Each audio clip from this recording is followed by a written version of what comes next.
Welcome two commerce educational channel infinite nomad. ഇന്ന് Henry ഫയോളിൻ്റെ 14 principles of management ആണ് discuss ചെയ്യുന്നത്.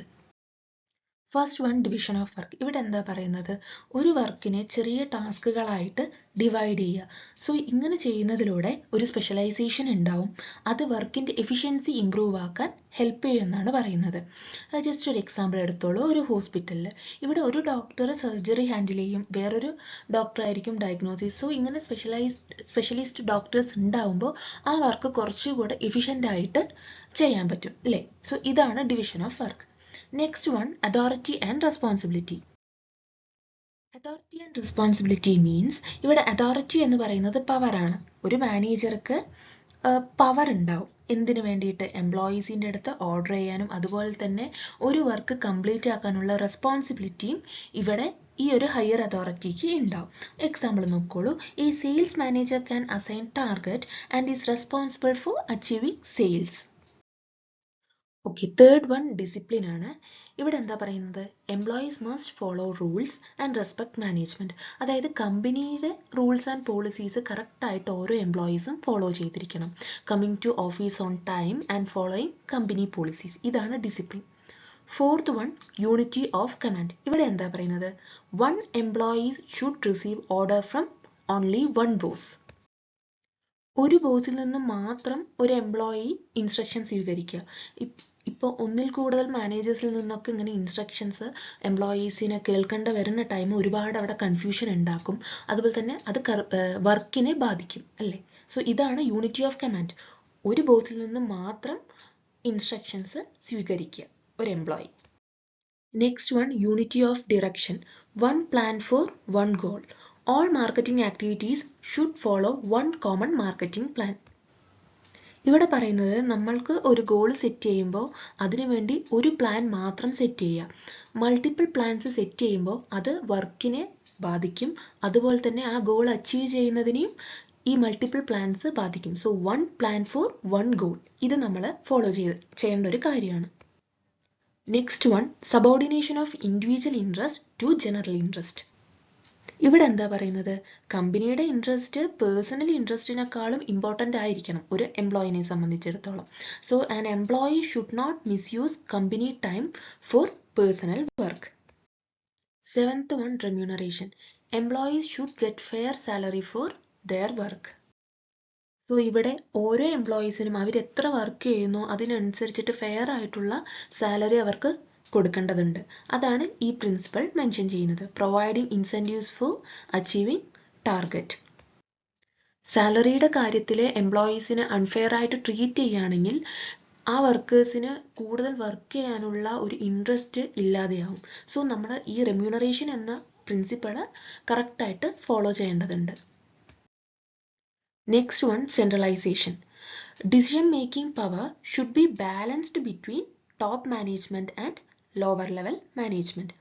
Major decision taken by CEO, small decision by department managers. ഇവിടെ എന്താ പറയുന്നത്, top മാനേജ്മെൻറ്റും അതുപോലെ തന്നെ ലോവർ ലെവൽ മാനേജ്മെൻറ്റും എംപ്ലോയീസും ഇവരെല്ലാവരും തന്നെ അവരുടെ ഡിസിഷൻ മേക്കിംഗ് പവർ ബാലൻസ്ഡ് ആയിട്ട് കൊണ്ടുപോകണം. എങ്കിൽ മാത്രമേ ഒരു വർക്ക് എഫിഷ്യൻ്റ് ആയിട്ട് കംപ്ലീറ്റ് ആക്കാൻ പറ്റുള്ളൂ, ഓർഗനൈസേഷന് ഗോൾ അച്ചീവ് ചെയ്യാൻ പറ്റുള്ളൂ. Next one, scalar chain. വളരെ ഇമ്പോർട്ടൻ്റ് ആയിട്ടുള്ള ഒരു പ്രിൻസിപ്പിളാണിത്. The scalar chain is a clear line of authority from top management to the lowest employee. It show who report to whom. Just ഈ പിക്ചർ ഒന്ന് നോക്കൂ. ഇവിടെ നോക്കോളൂ, ഇത് ടോപ്പ് മാനേജ്മെൻ്റ് ആണ്. സോ ഇത് ലോവസ്റ്റ് എംപ്ലോയി. സോ ടോപ്പ് മാനേജ്മെൻറ്റിൽ നിന്നും ലോവസ്റ്റ് എംപ്ലോയീസിലേക്കുള്ള ആ ഒരു കമ്മ്യൂണിക്കേഷൻ ലൈൻ അല്ലെങ്കിൽ ലൈൻ ഓഫ് അതോറിറ്റിയാണ് സ്കാലർ ചെയിൻ എന്നുകൊണ്ട് ഉദ്ദേശിക്കുന്നത്. സ്കാലർ ചെയിനിൽ തന്നെ നമ്മൾ പഠിക്കേണ്ട ഒരു ടോപ്പിക്കാണ് gang plank. Short cut in communication between employees at the same level bypassing the scalar chain. So gang plank എന്നുള്ളത് ഒരു കമ്മ്യൂണിക്കേഷൻ ഷോർട്ട് കട്ട് ആണെന്ന് പറയും. ഇപ്പം നോക്കോളൂ, ഇവിടെ ഡിക്ക് ആറുമായിട്ട് കമ്മ്യൂണിക്കേറ്റ് ചെയ്യണമെങ്കിൽ നോർമലി സ്കാലർ ചെയിൻ പ്രകാരം എങ്ങനെ കമ്മ്യൂണിക്കേറ്റ് ചെയ്യുക, ഡി സിൻ്റെ അടുത്ത് കമ്മ്യൂണിക്കേറ്റ് ചെയ്യുന്നു, പിന്നീട് B, A, P, Q, R. ഇത്ര ലോങ് ടേം പ്രോസസ് ആയിരിക്കും ഡിക്ക് ആറുമായിട്ട് കമ്മ്യൂണിക്കേറ്റ് ചെയ്യുമ്പോൾ വരിക. സോ ഇവിടെ ഗാങ് പ്ലാങ് എന്ന് പറയുന്നത് ഷോർട്ട് കട്ട് കമ്മ്യൂണിക്കേഷൻ ആണ്. ഡിക്ക് ഡയറക്റ്റ് ആയിട്ട് ആറുമായിട്ട് കമ്മ്യൂണിക്കേറ്റ് ചെയ്യാൻ പറ്റും. ജസ്റ്റ് ഒരു എക്സാമ്പിൾ നോക്കാം. ഇവിടെ എക്സാമ്പിൾ കൊടുത്തിട്ടുണ്ട്. മുംബൈയിലെ ഒരു മാർക്കറ്റിംഗ് എക്സിക്യൂട്ടീവിന് ഡൽഹിയിലെ ഒരു മാർക്കറ്റിംഗ് എക്സിക്യൂട്ടീവായിട്ട് അർജൻറ്റായിട്ട് കമ്മ്യൂണിക്കേറ്റ് ചെയ്യണം. സോ ഇവിടെ ഹൈറാർക്കി ഫോളോ ചെയ്യുന്നതിന് പകരം അവർ ഡയറക്റ്റായിട്ട് കമ്മ്യൂണിക്കേറ്റ് ചെയ്യാണ്. കാരണം ചില സമയത്ത് നമ്മൾക്ക് വർക്ക് കൂടുതലായിട്ടും ഫാസ്റ്റായിട്ട് നടത്തേണ്ട ഒരു ടൈം വരുമ്പോൾ ഈ ഒരു സ്കാലർ ചെയിൻ അല്ലെങ്കിൽ ഈ ഒരു ഹൈറാർക്കി ഫോളോ ചെയ്യുന്നത് ബുദ്ധിമുട്ടാണ്. അങ്ങനെ ഫോളോ ചെയ്യുമ്പോൾ ഒരുപാട് ടൈം നഷ്ടമാവും. സോ ഈ ഗാങ് പ്ലാൻ അവിടെ വളരെ ഹെൽപ്പ് ചെയ്യുമെന്നാണ് പറയുന്നത്. Next one, order. Right person at the right place. Proper arrangement of materials. ഇവിടെ എന്താണ് പറയുന്നത്? ഓർഗനൈസേഷനിലെ എല്ലാ റിസോഴ്സുകളും, അത് മെൻ, മണി, മിഷൻ എന്തും തന്നെ ആവട്ടെ, ഇതെല്ലാം തന്നെ പ്രോപ്പറായിട്ട് നമ്മൾ അറേഞ്ച് ചെയ്യേണ്ടതുണ്ട്. So right person at the right place, അതായത് കറക്റ്റ് പൊസിഷനിൽ കറക്റ്റ് പേഴ്സണെ നമ്മൾ ഫിക്സ് ചെയ്യുക. അതുപോലെ തന്നെ മെറ്റീരിയൽസും കറക്റ്റായിട്ട് അറേഞ്ച് ചെയ്യേണ്ടതുണ്ട്. ജസ്റ്റ് ഒരു എക്സാമ്പിൾ നോക്കോളൂ. An accountant should work in the accounts department, not in marketing department. So clear ആയെന്ന് വിചാരിക്കുന്നു. Next one, equity. Managers should treat employees fairly and kindly. No discrimination based on gender or caste. ഒരു തരത്തിലും ഒരു വർക്കേഴ്സിനെയും discriminate ചെയ്യരുത്. ഇതാണ് ഇക്വിറ്റിയിൽ പറയുന്നത്.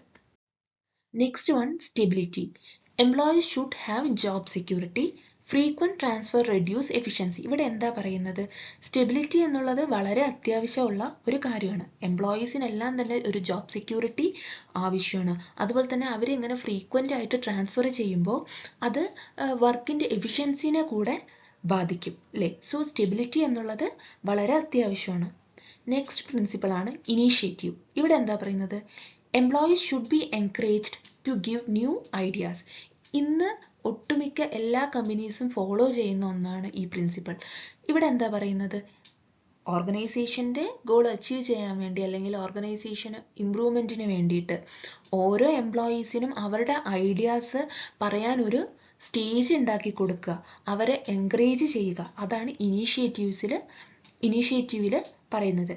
A worker suggesting A new cost saving method. ഇവിടെ just എക്സാമ്പിളായി കൊടുത്തിട്ടുണ്ട്. സോ ഓരോ എംപ്ലോയീസിനും അവരുടെ ഐഡിയാസ് പറയാൻ കൂടുതലായിട്ടും എൻകറേജ് ചെയ്യണം. ഇതാണ് 13th point. 14th one, esprit de corps. സിമ്പിളായി പറയുകയാണെങ്കിൽ യൂണിറ്റി ഈസ് സ്ട്രെങ്ത് എന്ന് നമുക്ക് പറയാം. Team spirit and unity among employees. So ഈ എംപ്ലോയീസ് തമ്മിൽ ഒരു യൂണിറ്റി ഉണ്ടാവുമ്പോൾ അത് തീർച്ചയായും ഓർഗനൈസേഷനെ നല്ല രീതിയിലായിരിക്കും എഫക്റ്റ് ചെയ്യുക. So 14 principle of management clear ആയെന്ന് വിചാരിക്കുന്നു. Thank you.